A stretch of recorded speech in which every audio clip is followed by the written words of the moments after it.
want to speak about Baldridge Criteria number 4, Measurement, Analysis, and Knowledge Management. This is a lecture that I gave to the American College of Healthcare Executives, Minnesota chapter on May 21, 2010. Now, Healthcare Criteria for Performance Excellence Framework contains 7 core values and concepts embodied in 7 categories as follows.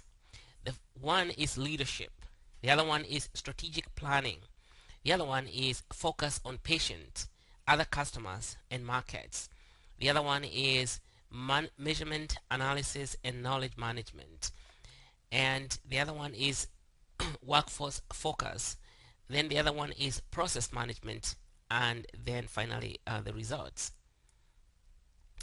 Now, the figure on this slide represents the framework connecting and integrating the 7 categories that I've just explained to you. From the top down, the framework contains the following elements. One is the organizational profile. At the very top there you can see. The organization profile sets the context for the way the organization operates. This is your environment. Your environment is the key working relationships and the strategic challenges and advantages that serve as the overarching guide for your organizational performance management system. Next, you're going to find systems operations. The system operations are composed of the 6 Baldrige categories in the center of the figure that define your operations and the rest and the results that you achieve. Now, leadership is the first category. Then strategic planning is the second category. Focus on the patient, other customers, and markets is category number 3. And these 3 represent leadership triad.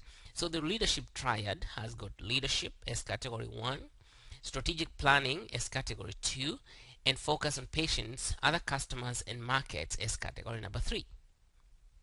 These categories are placed together to emphasize the importance of a leadership focus on strategy and patience in other customers. Senior leaders set your organizational direction and seek future opportunities for your organization. Now, the workforce focus, that's category number 5, and process management, category number 6, and the results, category number 7, represent the results triad. Your organization's workforce and the key processes are accomplished by the work of the organization that yield your overall performance results. Now, all action within your organization point towards results. That means that results is the composite of healthcare, patient, and other customer, market, financial, and internal operational performances. All these results, which also include the workforce, the leadership, the governance, and social responsibility results, all come into this bucket. Now, the horizontal arrow in the center of the framework links the leadership triad with the results triad, and this one establishes a linkage that is critical to the organization's success. Furthermore, the arrow indicates the central relationship between leadership, that's category 1, and results, that is in category 7. The 2-headed arrows indicate the importance of feedback in an effective performance management system. Now, the foundation of the system is measurement, analysis, and knowledge management, that is in category number 4. And this foundation is critical to effective management of your organization and to a fact-based, knowledge-driven system for improving healthcare and operational performance. Measurement, analysis, and knowledge management serve as the foundation for the performance of your organization. Now, measurement, analysis, and knowledge management is category number 4, and it's the main point within the criteria for all key information and about effectively measuring, analyzing, and reviewing performance and managing organizational knowledge to drive improvement and organizational competitiveness with specific attention to performance as a healthcare provider. In simple terms, category number 4 is the brain center of your organization. If this helps you with alignment of your organization's health and alignment of the healthcare goals, the administrative operations with the strategic objectives. Central to such use of data and information are their quality and availability. Furthermore, the main information, analysis, and knowledge management might themselves be primary sources of competitive advantage and productivity growth. And this category also includes such strategic decision making. Today we're going to focus on this category number 4, that is knowledge,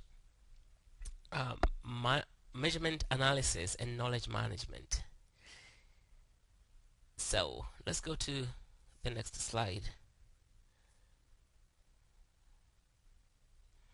Now, category number 4 has got 2 items which focus on a major requirement of this particular category. The driving question for category for sub item 1 in category 4 is: how do you measure, how do you analyze, and then improve organization performance? Again, how do you measure, how do you analyze, and then improve organizational performance? Now you can see the sub question arising to this item 1 of category 4 is: how do you select and manage and then use the data or information for performance measurement, analysis, and then review to support the organizational planning and performance improvement? Now, to answer that question, we have to focus on information generated or used for the process measurements in healthcare organizations. And healthcare organizations include hospitals, nursing homes, physician offices, and other ambulatory care settings. And of course, the information required by government and insurance companies. Now, data is collected in the organization in form of objects or units that are distinct from one another. Say a piece of data and by itself is meaningless. So, and this is very important. It's very important to understand what is data. This is just pieces or objects of units that are meaningless by themselves. But that is quite distinctly different from information. The word information is derived from the word informere, which means give form to. That means that when these pieces of data are put together, they begin to take shape and they become information. Information means give form to data. Now, good health information must be timely, complete, accurate, legible, and relevant. Well, I did not discover that, but that's something that was explained by the Institute of Medicine. Good health information must be timely, complete, accurate, legible, and relevant. You find that when you're working with a physician, another healthcare provider, some of these things become difficult, like legibility of the information that is written on a piece of paper. The completeness could be daunting, and accuracy is very, very important. Now, issues about timeliness and relevance are not as bad as legibility and accuracy. Now,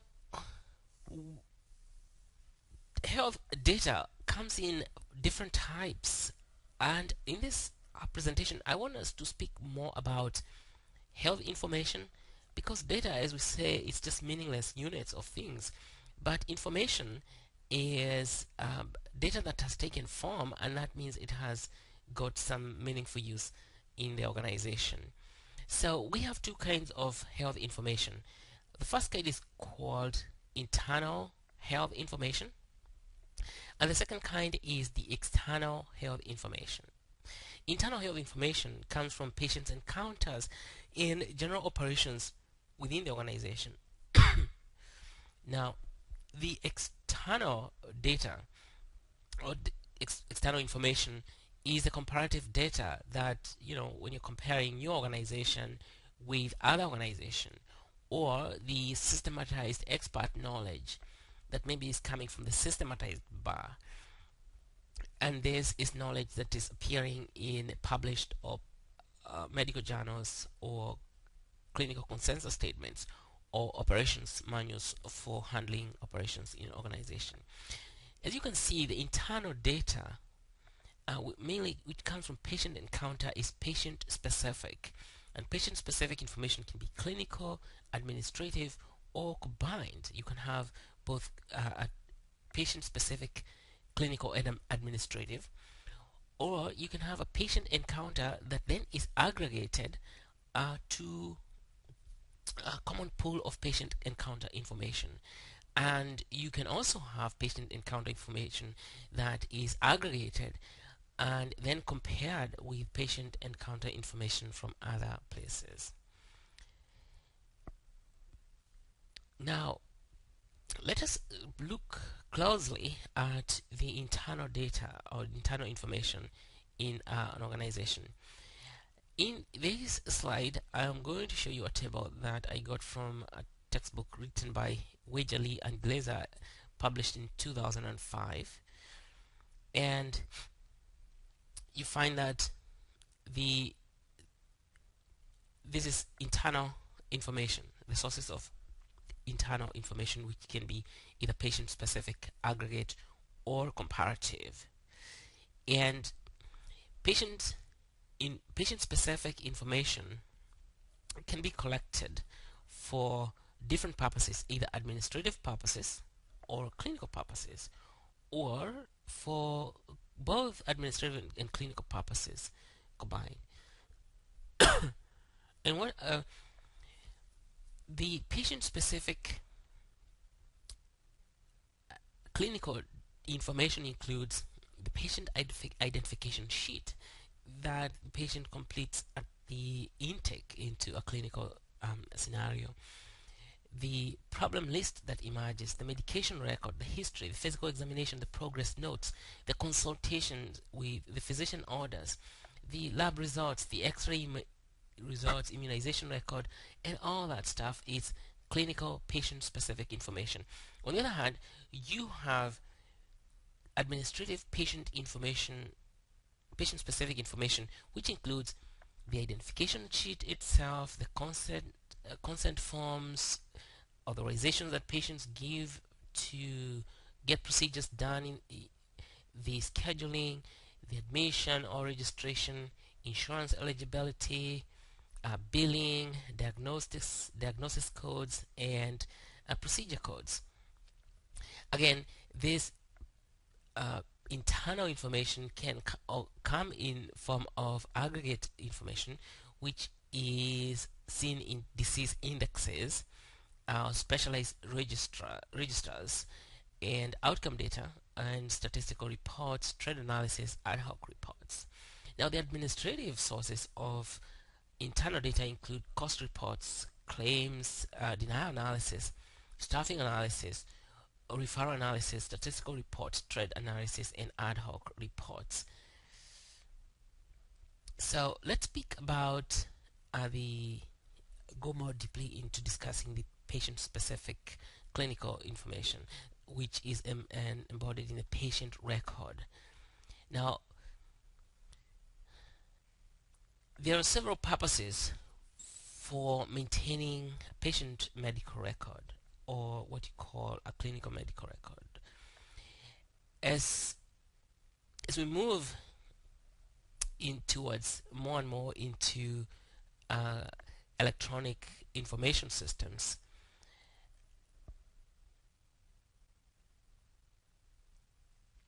it's important to understand why healthcare organizations keep medical records. The main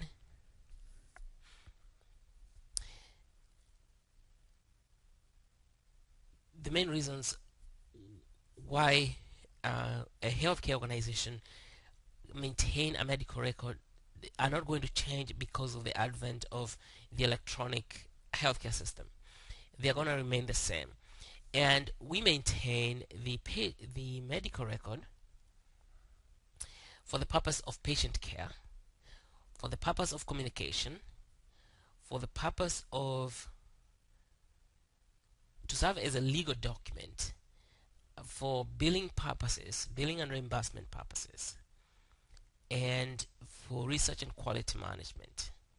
Those are the 5 major reasons we maintain a patient record. Now, for patient care, patient's records provide the documented basis for planning patient care and treatment.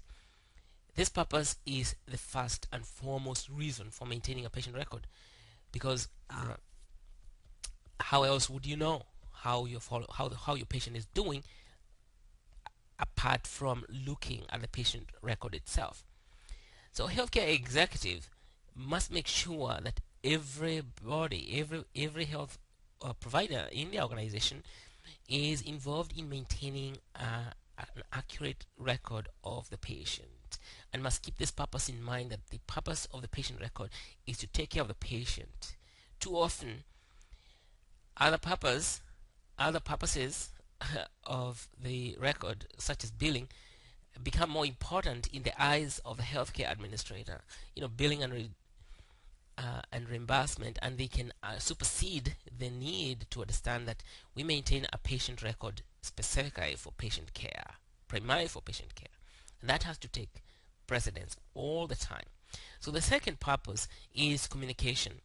Patients' records are an important means by which physicians and nurses and others within the organization communicate with one another about the needs of the patient. The members of the healthcare team generally interact with the patient through the record, and because they come to take care of the patient at different times from one another. So the healthcare team operation is not synchronous. That means they don't meet at the same time all the time. This means that some of the providers will be working somewhere else when some providers are seeing the patient. Then the providers who are seeing the patient at the moment must make sure that they record everything as accurately as possible, so that other members of the team, when they come, they can understand what was done and how it was done. The third purpose is that the patient record serves as a legal document. Now, patient records, because they describe and document care and treatment, are legal records, and in an event of a lawsuit or other legal action involving the patient, the record becomes the primary evidence for actually what took place during the episode of care.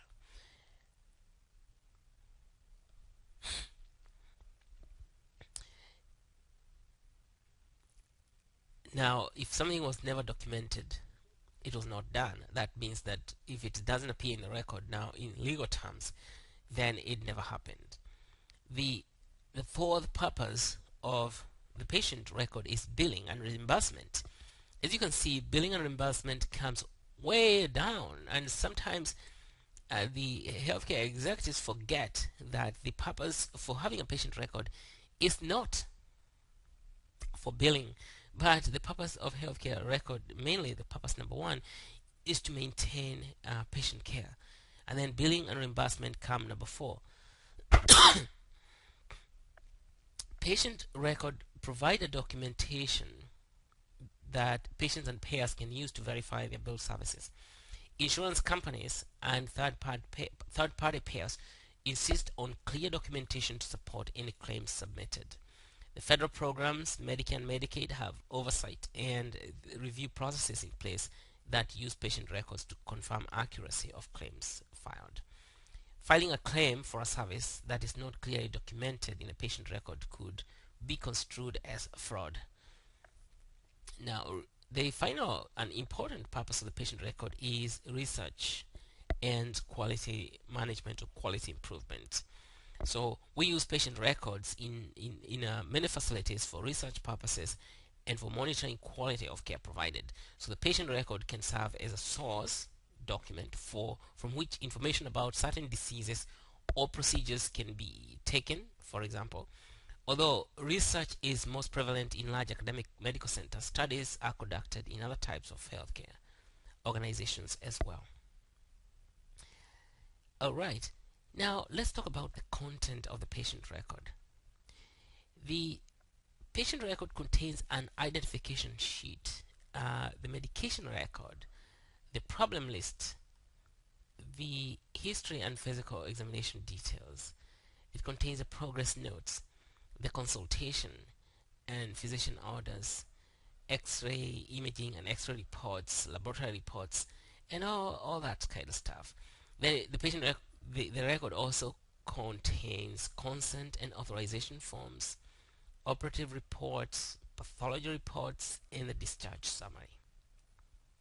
Okay, why does it contain all these things? It contains the information sheet so that you can know who is a patient. Actually, the patient record represents the patient and what was done to the patient when the patient has met with the provider or team of providers. Now, the information found on the identification sheet originates at the time of registration or admission into the situation, and the identification sheet is the first report that you will encounter when accessing the patient record. Then the other thing follows, the problem list, the medication record, and the history and the physical examination and the progress notes and the laboratory information, the consultations, and the discharge summary. You know who they belong to because of the identification sheet. Now, you need data in your healthcare organization to effectively perform the tasks associated with the patient revenue cycle, such as scheduling, pre-certification, insurance, eligibility determination, billing, payment verification. To determine what data are needed, we look at first at two standard billing documents. One is the UB92, which is also known as a CMS 1450, and the other one is CMS 1500. Now, we'll discuss the concept of uniform dataset and introduce uniform hospital discharge dataset, the hospital ambulatory care dataset, and the minimum dataset in long-term care. The healthcare organization's accounting or billing department is responsible for processing claims, which includes verifying insurance coverage, billing third-party payers, which include private insurance companies, Medicare and Medicaid, and processing the claims as they're received. Depending on the type of service provided to the patient, one of two standard billing forms will be submitted to the third-party payer. One is the CMS 1450 or the UB92, and this UB92 is submitted for inpatient, hospital-based, outpatient, home health care, and long-term care services. I'll repeat. The CMS 1450 or UB92 is submitted for inpatient, hospital-based outpatient, home health care, long-term care services. Now, the CMS 1500 is submitted for healthcare provider services such as those provided by in a physician's office. You see the distinction. One of them is institution-based, hospitals. That's UB92 is submitted by the inpatient care, hospital-based outpatient, home health care, long-term care services, those kinds of institutions. But the CMS 1500 is submitted by providers such as physicians, anything physician assistants and nurses. Okay, so you get that. And those are the administrative type of data, patient-specific administrative data. Now, UB92. In 1975, the American Hospital Association formed the National Uniform Billing Committee, NUBC, and you can find them online at www.nubc.org. Now, the nubc.org brought together the major national provider and payer organizations with the purpose of developing a single billing form and a standard set that could be used for processing healthcare claims by institutions nationwide. The first uniform bill was UB82, And this has since been modified and improved upon, resulting in the current UB92 dataset. The UB92 is a de facto hospital and other institution claim standard. It is required by the federal government and state governments and has been adopted across the United States by private third-party payers as well. Now, this information comes from NUBC website 1999. Okay, now the other form, CMS 1500.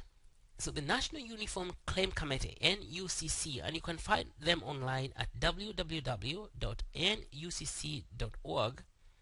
was created by the American Medical Association to provide a standardized dataset for non-institutional healthcare community to use in submissions of claims, as much as the NUBC has done for institutional providers. Now, members of this committee represent key provider and payer organizations, with the American Medical Association appointing the committee chair. The standardized claim form, developed and overseen by NUCC, is the CMS 1500. This claim form has been adopted by the federal government, and like the UB92 for institutional care, has come to become the de facto standard for all type of non-institutional provider claims, such as those provided by physician services. Okay, so we have the two forms, UB92 from the American Hospital Association, CMS 1500 from who? American Medical Association. There you have it. Now, other uniform datasets have been developed in the United States, and examples include the Uniform Hospital Dataset, Uniform Hospital Discharge Dataset, UHDDS. This is the uniform. Then we have the Uniform Ambulatory Care Dataset and the Minimum Dataset. Okay, so we have three others, like Uniform Hospital Discharge Dataset, the Uniform Ambulatory Care Dataset, and the Minimum Dataset. So the Uniform Hospital Discharge Dataset is the oldest uniform dataset used in the United States. An early version was developed in 1969 by the National Center for Healthcare Statistics. In 1974, the federal government adopted the Uniform Hospital Discharge Dataset definitions as the standard for Medicare and Medicaid programs. So this dataset has been revised several times. Okay, so that's the Uniform Hospital Discharge Dataset. Now, the Ambulatory Care Dataset, ACDS, was approved by the National Committee on Vital and Health Statistics in 1989. And the goal of the Ambulatory Care Dataset is to improve the data collected in ambulatory and outpatient settings. So the Ambulatory Care Dataset has not, however, been incorporated into federal rules or regulations. Why? I don't know. But it remains a recommended rather than a required dataset. Finally, the minimum dataset is used for long-term care, but it is a federally mandated standard assessment tool that is used to collect demographic and clinical information about long-term care facility residents. This one is an extensive dataset with detailed data elements in 20 major categories. Can you imagine that? So the minimum dataset provide a structured way to organize resident information so that effective care plan can be developed.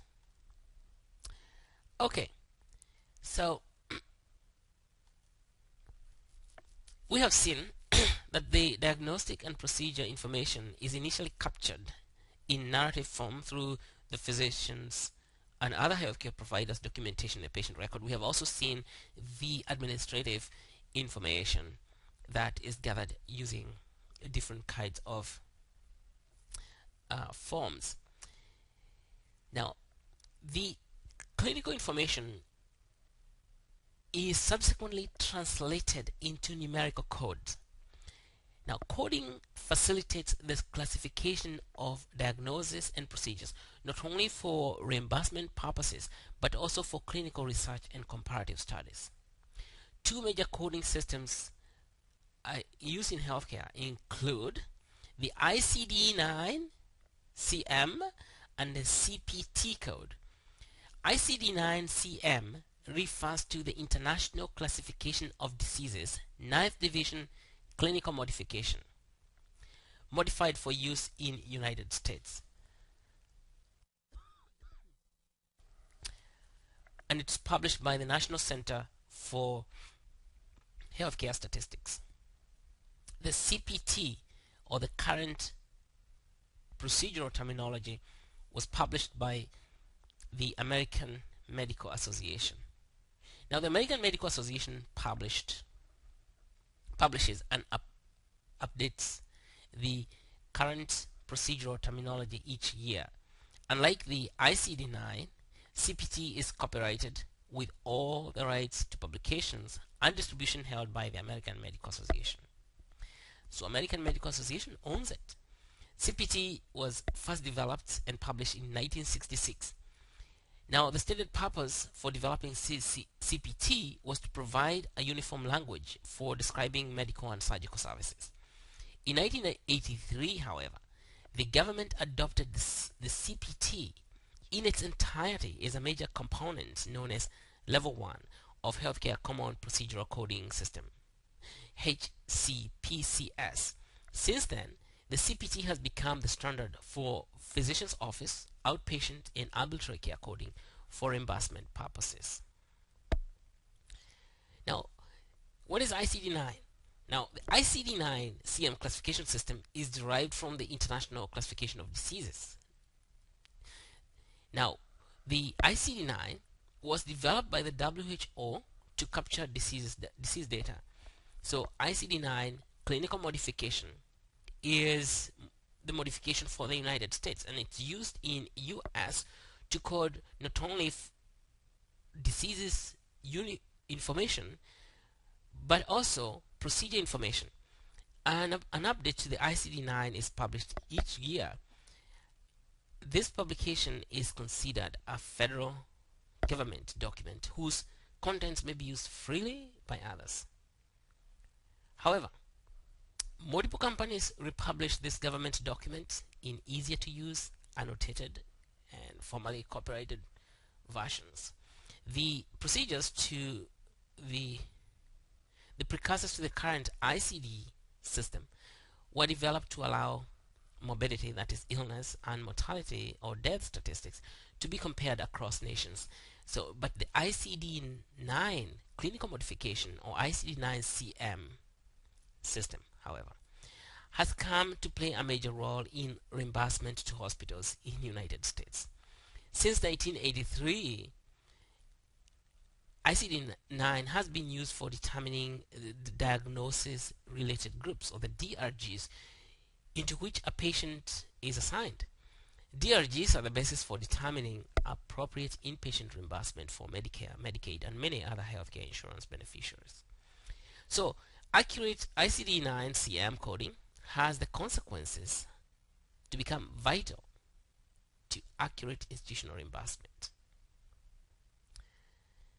Now, again, ICD-9 CM coding has, as a consequence, become a vital to accurate institutional reimbursement, that you're not going to get reimbursed unless you get your ICD-9 clinical modification codes correct.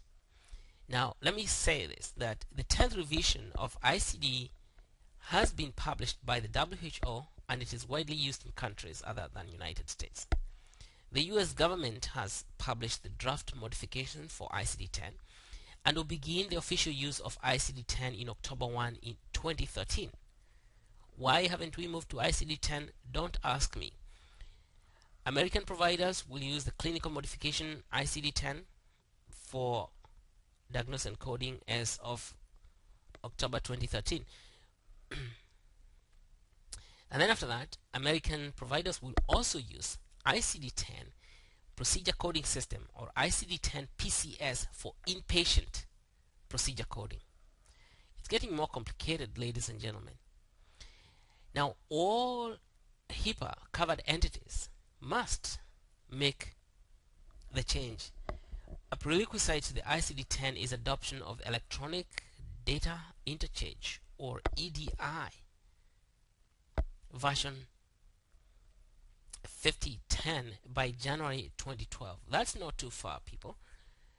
So by January 2012, you must adopt the electronic data interchange in order for you to be able to implement ICD-10. So the implementation of ICD-10 has already been delayed because of this reason. And in January 2009, that is last year, that was the date. The date was moved to October 2013 rather than the prior proposal of October 2011. Now, the conversion of ICD-9 to ICD-10 will be tremendous undertaking for healthcare organizations and going to cost you a lot of money, because ICD-10 includes substantial increases in content and many structural changes. So when the US modification is released, all healthcare providers will need to adopt it. Oh, phew. I'm glad that we are done with ICD-10. We're not done though. ICD-10 is coming, and we have to have EDI before we can get into ICD-10. So there is a condition there. Let us move to the patient aggregate encounter data. All right.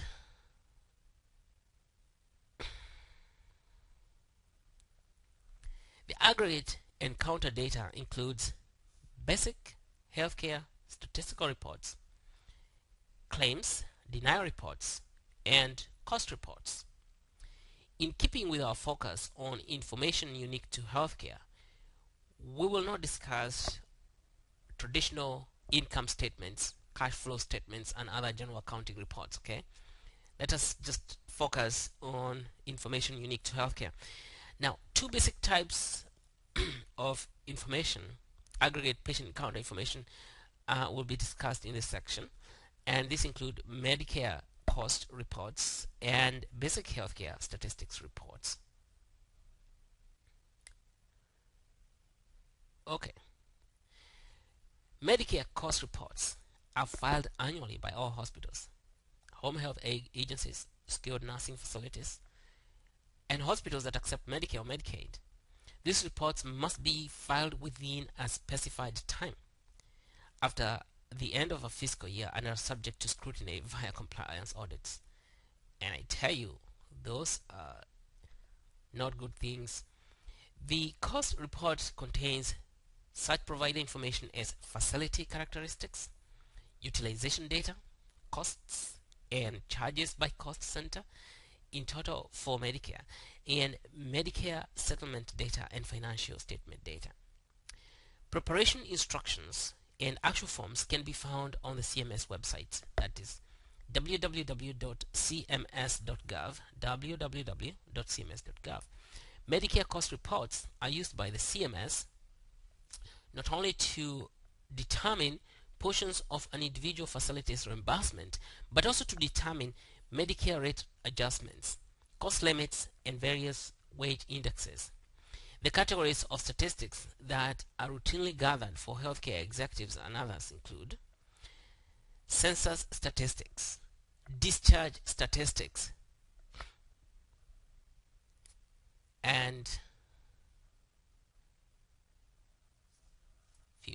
So census statistics, these are the data that reveal the number of patients present at any one time in your facility. Again, census statistics is the data that reveals the number of patients present at any one time in your facility. Now, several commonly computed rates based on this census data include average daily census and bed occupancy rates. On the other hand, the discharge statistics is calculated from data accumulated when patients are discharged. That's simple. So, discharge statistic is calculated from data accumulated when patients are discharged. Some commonly computed rates based on discharge statistics are average length of stay, death rates, autopsy rates, infection rates, and consultation rates. Alright, so that is discharge statistics. Let us speak a little bit about aggregate healthcare information, clinical and administrative data combined. When do we do that? We go to aggregate combined when we need ad hoc statistical reports and trend analysis that draw from both clinical and administrative data sources. For example, aggregate data that relate to consumer service are averaged in time. The average time it takes to get an appointment at the clinic and the average referral volume by physician. Again, aggregate data that relate to consumer service can be the average time it takes to get an appointment at a clinic and the average referral volume by physicians. So the quality of care aggregate data take many forms, revealing such things as infection rates and unplanned returns to the operating room. Cost per case, average reimbursement by diagnostic related group, and staffing levels by patient acuity are examples of aggregate data that could be used to improve efficiency in an organization.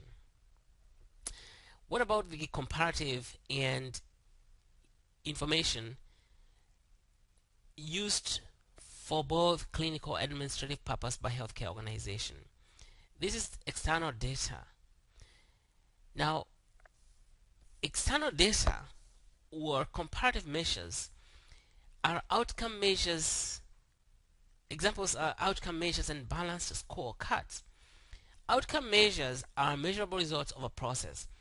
This could be a clinical process such as a particular treatment or an administrative process such as claims filing.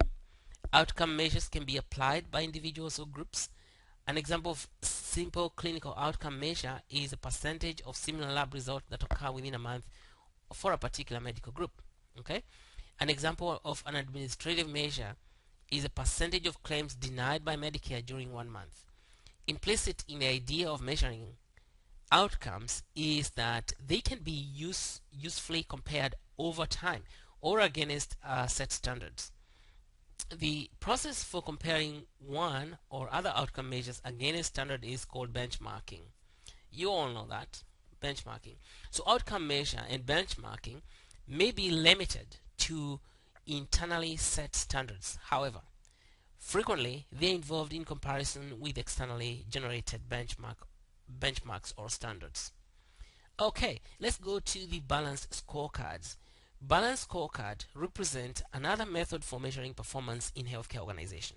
The concept of balanced scorecard relates to the need for executives to design measurement systems that are aligned with the organization's strategic goals.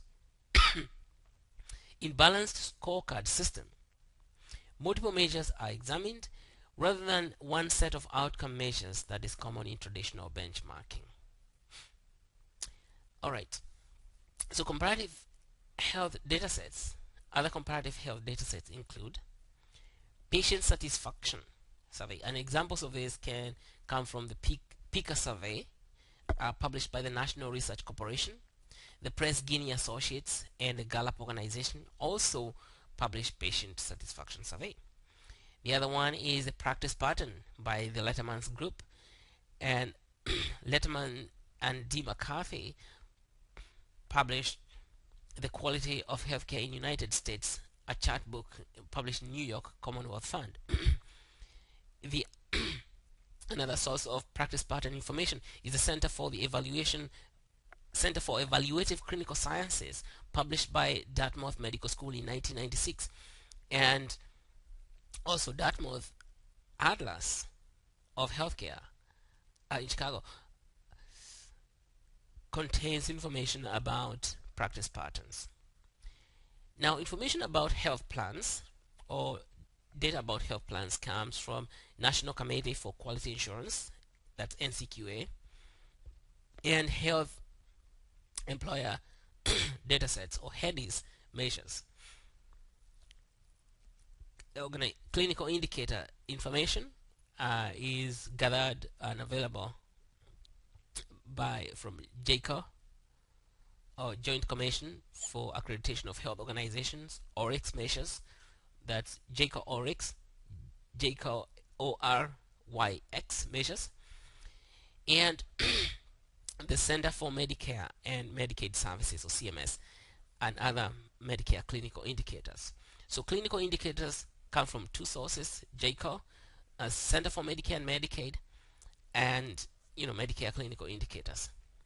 You can obtain population measures from the state and local health departments. You can also find population information or data from the Centers for Disease and Control and Prevention, that is CDC, the National Center for Health Statistics, and also from the Center for Medicare and Medicaid.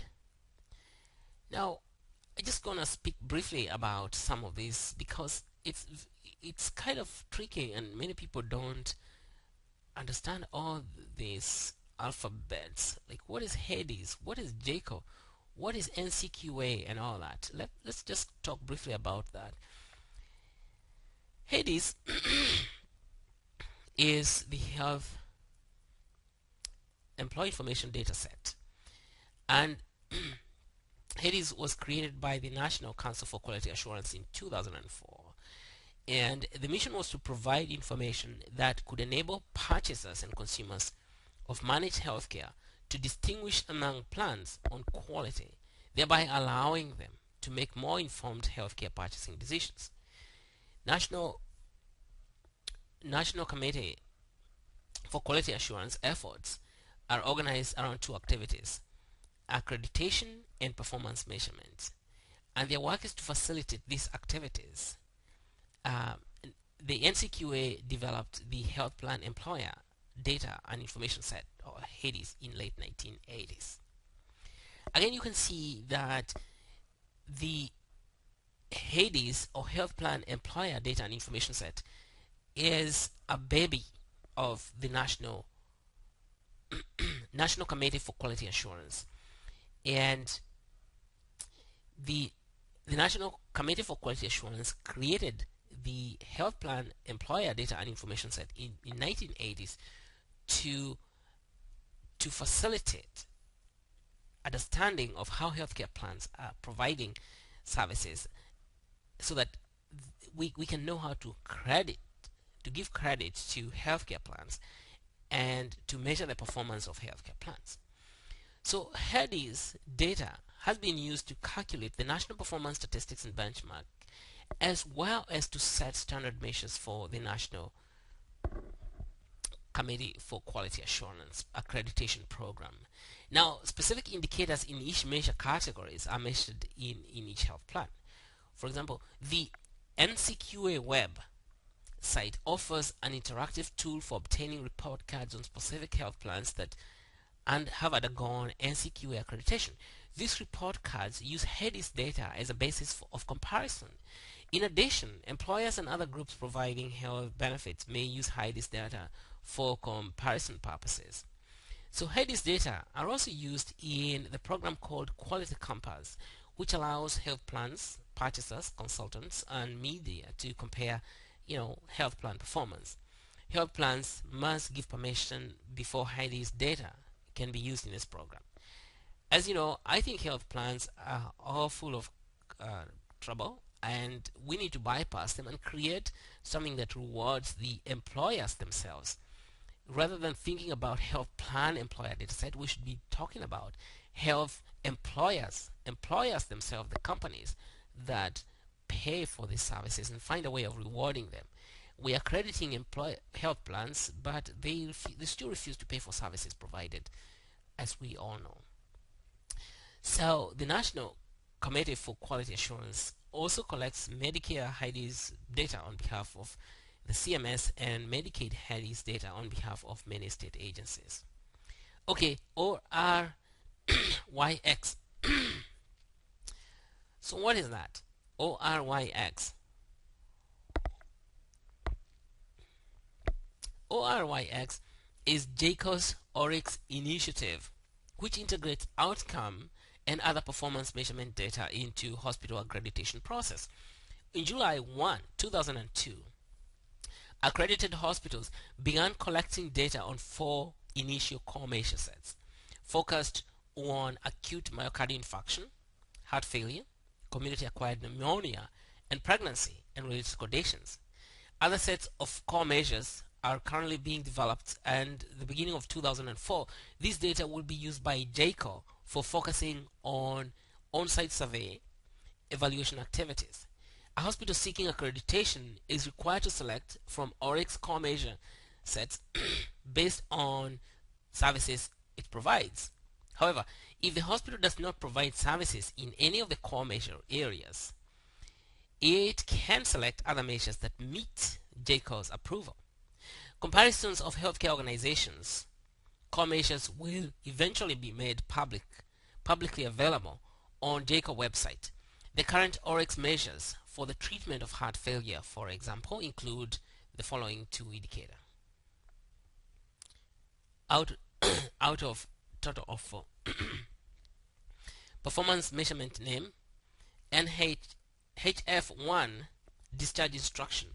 Description: heart failure patients discharged home with written instruction or educational material given to the patient or caregiver at discharge or during the hospital stay, addressing all the following activities.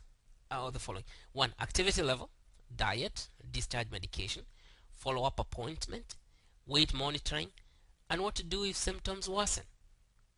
The numerator: the heart failure patients with documentation that they or their caregivers are given written discharge instructions or other educational materials addressing all of the following, that is activity level, diet, discharge, medications, follow-up appointment, weight monitoring, and what to do if symptoms worsen. Denominator: heart failure patients discharged home. Period. Data reports S. Aggregate rate generated from count data reported as proportion. Improvement noted as increased in rate. That's it.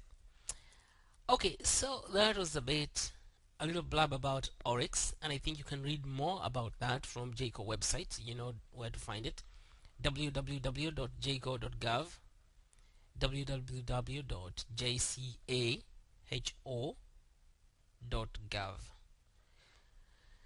Okay, how about expert knowledge? Expert or knowledge-based information. This is coming from what I love to call the systematized bar. Now, synthesized knowledge is found in libraries, and you can find many libraries like the National Library of Medicine, most famous, based in Maryland. It contains many articles about major diseases. So libraries are a collection of stored facts, models, and information that can be used for designing and redesigning processes for problem solving. You know that systematized knowledge is also found in published consensus statement, is found in major textbooks, and it's found in databases such as ProQuest database, EBSCOhost, Ovid Online, Medline, and the like. And different countries have got different sources of expert knowledge. So let's come back to the Baldrige. Like, now that we've seen all these sources of data, external sources, internal sources, patient specific, aggregate data, combined, administrative, all that, what do you measure? How do you know what to measure? Alright, now in order to use that data and information to measure performance, it has to be, all that data has to be aligned and integrated. The question is, how do you align all that data for measurement? How do you integrate that data for effectiveness? So alignment and integration are key concepts for successful implementation of your performance measurement system. They are viewed in terms of extent and effectiveness of the use to meet your performance assessment needs. Alignment and integration include how you align measures throughout your organization and how you integrate the measurements to yield the organization-wide data and information. Again, the purpose of the Baldrige is not to be prescriptive. We just give you the highlight, and then you decide in your organization with your team, how are we going to align and integrate. And this alignment must include how the senior leaders deploy performance measurements requirements to track departmental, work group, and process level performance on key measures targeted for organization-wide performance or improvement. Now, the use of comparative data, for example,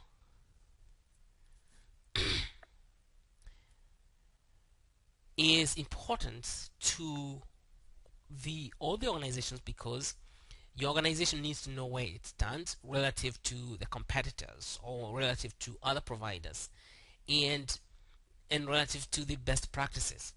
The comparative information and information obtained from benchmarking can provide the impetus for significant or breakthrough improvement, if you like, or change.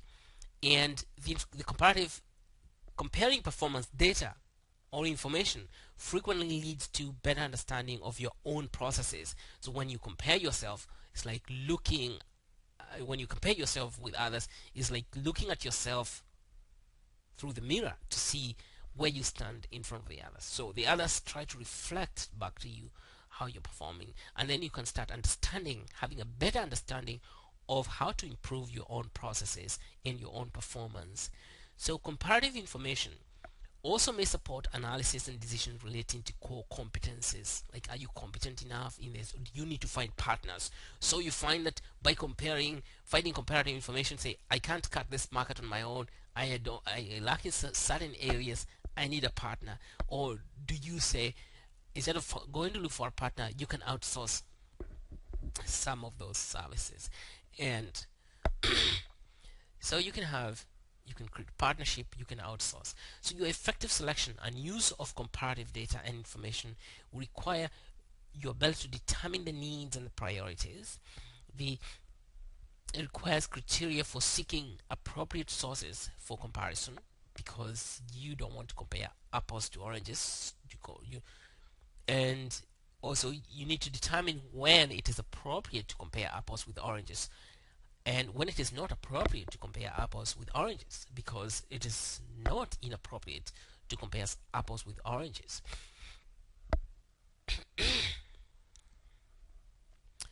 So and and it also helps you to find so the comparative data, effective selection of comparative data and information requires use of data and information to set stretch goals and to promote major and incremental major or transformational improvements in areas most critical to your organizational strategy. Now, the analysis that you conduct to gain the understanding of performance and needed action may vary widely depending on the type of organization, size, and competitive environment, and other factors. Okay, so what are some of the examples of possible analysis that you can perform to help you meet to help you know what's going on in your organization? Now, you can measure how healthcare service improvements correlate with key patient and customer indicators such as patient satisfaction, patient loyalty, the market share. You can also measure the cost and revenue implications of patient and other customer related problems and effective problem resolution.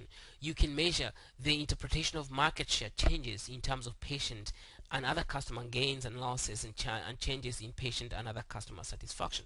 You can measure improvement trends in key operational performance indicators such as productivity, cycle time, for example, length of stay, turnaround times, waiting times, and billing delays. You can measure waste reduction, utilization rate, error rates, and cost per case. You can measure relationship among personal and organizational learning and the value added per staff per member. Now, you can also measure the financial benefits derived from improvements in the workforce safety, improvement in absenteeism and the turnover. You can measure the benefit and cost associated with education and training, including e-learning and other distant learning opportunities. You can measure the benefits and the cost associated with improved organizational knowledge management and sharing. You can measure the relationship between knowledge and management and innovation. You can also measure how the ability to identify and meet workforce capability and capacity needs correlates with retention, motivation, and productivity. You can measure the cost and revenue implications of workforce related problems and the effective problem solutions. You can measure individual or aggregate measures of productivity and quality relative to competitors' performance. You can measure the cost trends relative to the competitors' trends. For example, cost per case for key diagnostic related groups. You can measure compliance with preventive screening compared to similar and other care providers. You can measure relationships among patient healthcare quality and national performance indicators and overall financial performance trends as reflected in indicators such as operating costs, revenue, asset utilization, value added per staff member. You can measure the allocation of resources among alternate improvement projects such as cost per benefit implications or environment and community impact. You can measure the net earnings to savings derived from quality, operation, and workforce performance improvements. You can measure comparisons among cost centers, showing how quality and operation performance improvement affect financial performance. For example, you can measure the impact of the HMO, preventive care versus diagnostic expenses and treatments of potentially preventable illnesses. You can measure the contributions of improvement activities such as cash flow, working capital use, and the shareholder community value. You can measure the financial impact of consumer retention, for example, retention of third-party payers. You can also measure the cost and revenue implications of new healthcare market entry. You can measure the healthcare market share versus profits slash financial returns. And then you can measure trends in economic market and stakeholder indicators of value and the impact of these trends on organizational sustainability. So it's about systems thinking. You have to use the principles of systems thinking to determine what to analyze. Individual facts and data do not usually provide an effective basis for setting organizational priorities. So you need close alignment between your analysis and your organization performance review and between your analysis and your organizational planning. This ensures that the analysis is relevant to decision making and that the decision making is based on relevant data and information. Okay, that is systems thinking. Peter Sang in 1990. Okay, action depends on understanding cause-effect connections among processes and between processes and the results or outcomes. Processes, actions, and their results may have many resource implications. Organizations have a critical need to provide an effective analytical basis for decisions because resources for improvements are limited and the cause-effect connections often are not clear. That is the unfortunate bit. Now finally, item 2 of category 4. How do you manage your information technology, and organizational knowledge? Now, the purpose of this item 2 is to examine how your organization ensures that the quality and availability of the needed data, information, software, and other hardware of your workforce, suppliers, and partners, collaborators, and patients, and other customers is in shape. Okay. Now, this item 2 also examines how your organization builds and manages its knowledge assets. The aim is to improve organizational efficiency and effectiveness and to stimulate innovation within the organization. Now, managing information can require a significant amount of resources. Financial you need money to build the infrastructure. That's what we are talking about here. So the sources of information grow dramatically. You need an information system to manage all that. So the continued growth of the electronic information within organization operations as a part of organization knowledge network, from the internet and in electronic communication or information transfer, including electronic medical record. These things challenge organizational ability to ensure reliability, confidentiality, and availability in a user-friendly format. The data and information are especially important in partnerships and supply chains. Your responses to this item would take into account this use of data and information and should recognize the need for rapid validation and reliability assurance given the increasing use of electronic data transfer. Okay, so you don't want to be left behind in the information age, so you have to be careful, you have to plan carefully in how you will continue to provide an information technology infrastructure, a data infrastructure, and information in the event of either a natural or man-made disaster. So disaster planning is critical piece in information management.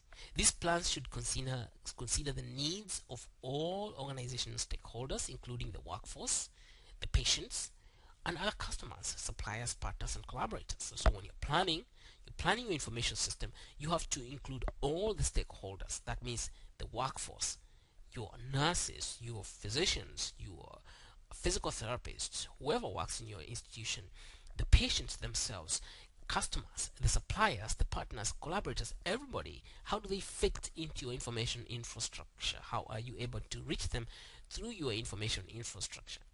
Now, the plans should also be coordinated within the organization overall plan for healthcare and the operational continuity.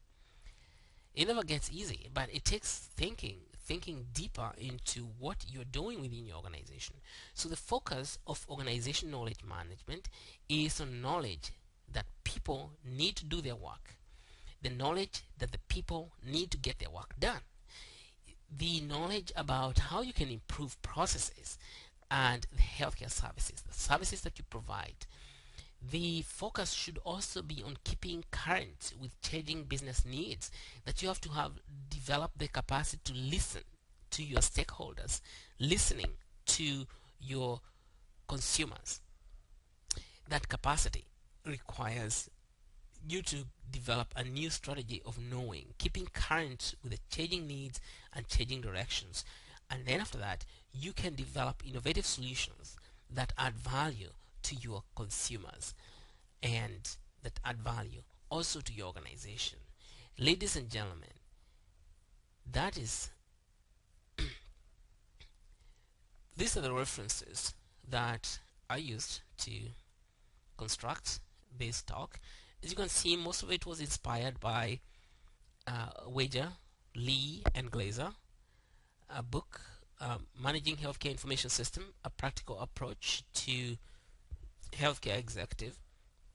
These are three fine people. I particularly have much respect for Dr. Glazer. So this book is published by Wiley and you can buy it from Amazon.com. So Managing Healthcare Information System, A Practical Approach to Healthcare Executives is available on Amazon.com. I also looked up information on JCAO, Joint Commission on Accreditation of Health Care Organizations. The accreditation manual of 2004, I think that is the latest manual when I was developing this talk, published by the Joint Commission at Oak Brook Terrace, Illinois. And finally, this speech is inspired a lot by the Baldridge Criteria, the Baldridge Quality Criteria, the manual for the Baldridge itself. Thank you very much for listening to me. Again, my name is Dr. Macharia Waruingi of Ustawi, USTAWI. Do not hesitate to reach me with questions and concerns about this talk. If you want to reach me, my email is macharia@kdnc.org, macharia@kdnc.org. Thank you very much. Bye.